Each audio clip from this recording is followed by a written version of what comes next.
তোর ছোট ভাই সরকারি চাকরি করে আর তুই সারাদিন ফ্রি ফায়ার খেলে বেড়াস, তোর কাজ নেই। এই মুহূর্তে বাড়ি থেকে বের হয়ে যা। ঠিক আছে বাবা, বাড়ি থেকে বের হয়ে গেলাম, কোটি টাকার মালিক হয়ে তবেই বাড়ি ফিরবো। ভালো থেকো। বাবা, হালকো যাস না, তোর বাপের কথাই কিছু মনে করিস না। রাগের মাথায় কি না কি বলে ফেলেছে।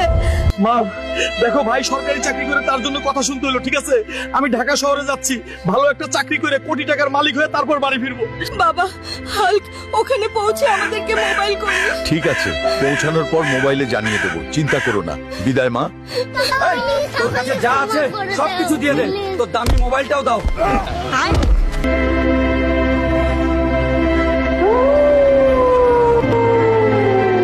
হে মালিক, আমাকে রক্ষা করো। ভাইয়া, আমার একটা চাকরি চাই। গ্রাম থেকে কি সব নোংরা পোশাকের ছেলে এসেছে চাকরি করতে, ভাগ এখান থেকে। আচ্ছা, তোর লেখাপড়া কত দূর? 9 ক্লাস কম মেট্রিক পাস। আবে তুই 1 পাস, এখান থেকে সরে যা। বাবা মায়ের সঙ্গে অভিমান করে শহরে এসে বিপদে পড়লাম। বাস্তবতা অনেক কঠিন, বাবা মা ছাড়া কেউ আপন নাই এই পৃথিবীতে।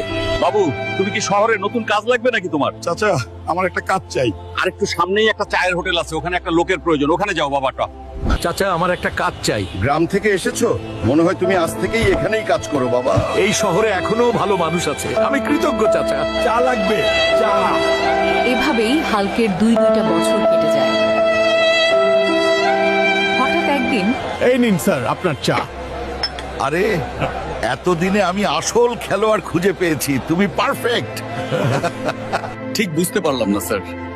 আগামী মাসে বক্সিং খেলার টুর্নামেন্ট আছে, সেখানে তুমি জিততে পারলে 1 কোটি টাকা পাবে। বিশ্বাস করেন স্যার, বাবা মায়ের সাথে অভিমান করে শহরে এসেছি। আপনার কথা যদি সঠিক হয় তাহলে আমি খেলায় অংশগ্রহণ করবই। আমি একটা মধ্যবিত্ত ঘরের সন্তান, অর্থের অভাবে পড়াশোনা করতে পারি নাই। ভাগ্যক্রমে আমার ভাইয়ের সরকারি চাকরি হয়েছে, কিন্তু ও আমার বাবা মাকে দেখাশোনা করে না। টাকা পেলে বাবা মায়ের সেবা করবো স্যার। আমিও বুঝি, কারণ আমি একজন বাবা। চলো, টুর্নামেন্টে তোমার নাম লেখাই। 1 মাস পর।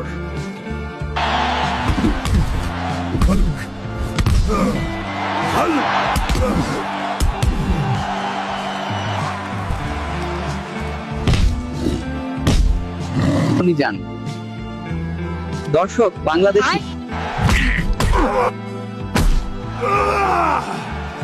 Hulk!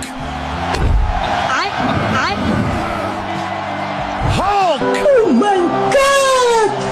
5 বছর আগে বাসা থেকে শহরে এসেছি, স্বপ্নেও ভাবিনি কোটি টাকার মালিক হব। আগামীকাল গ্রামের বাড়ি যাব বাবা মাকে দেখতে, সবাই দোয়া করেন।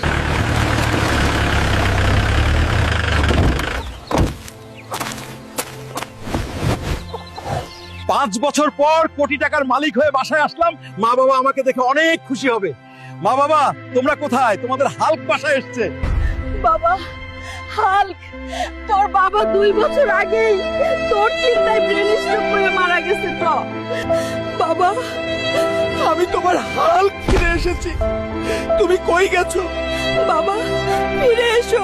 একটা সন্তানকে মানুষ করতে গিয়ে কত বাবাই যে জীবনটা ত্যাগ করে দেন, তাই বাবা মায়ের মনে কখনো আঘাত দেবেন না। গল্পটা থেকে শিখলাম